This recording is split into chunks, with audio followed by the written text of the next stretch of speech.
Hello guys, नमस्कार। मैं हूं आपकी संजू यादव और मैं बहुत प्यारा सा सोहर गीत लेके आया हूं। कैसा लगा तो आप लोग प्यारा सा कमेंट करके बताइए। और आइए सुनिए। कहवा ही जाना में ही राम त कहवा लक्ष्मण जनमय हो।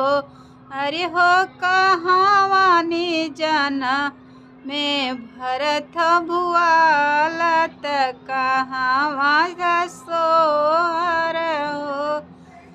अरे हो कहवा जनमय भरत भुआल त कहवा होला सोहर हो।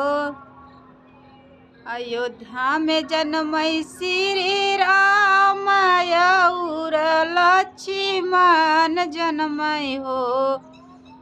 अरे हो औरो जनमय भरत भुआल महलिया उठै सोहर हो।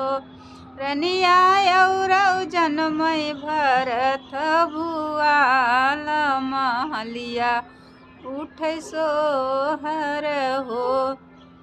केही लुटावेली अन धन के नरतनवा लुटावै हो।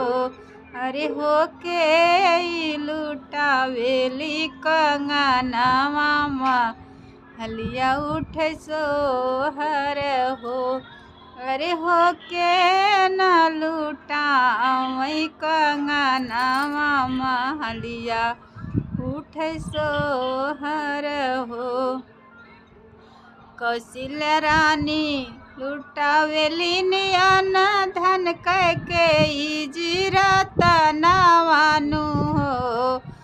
अरे हो सुमित्रा लुटावेली कंगनवा महलिया उठे सोहर हो। अरे हो सुमित्रा लुटावेली कंगनवा महलिया उठे सोहर हो। अरे हो कहवा में जन्मे भगवान महलिया उठे सोहर हो। के नाच के करी नाचल घोड़ावा के कर हथियानु हो। अरे हो के करना चै सगरो नव करवा महलिया उठै सोहर हो। अरे हो के सखी गावेली मंगल महलिया उठै सोहर हो। दशरथ के नाचले घोड़ावा तो नहीं के हथियानु हो। अरे हो गोतिन सखी गावेली मंगल महलिया उठे सोहरी हो।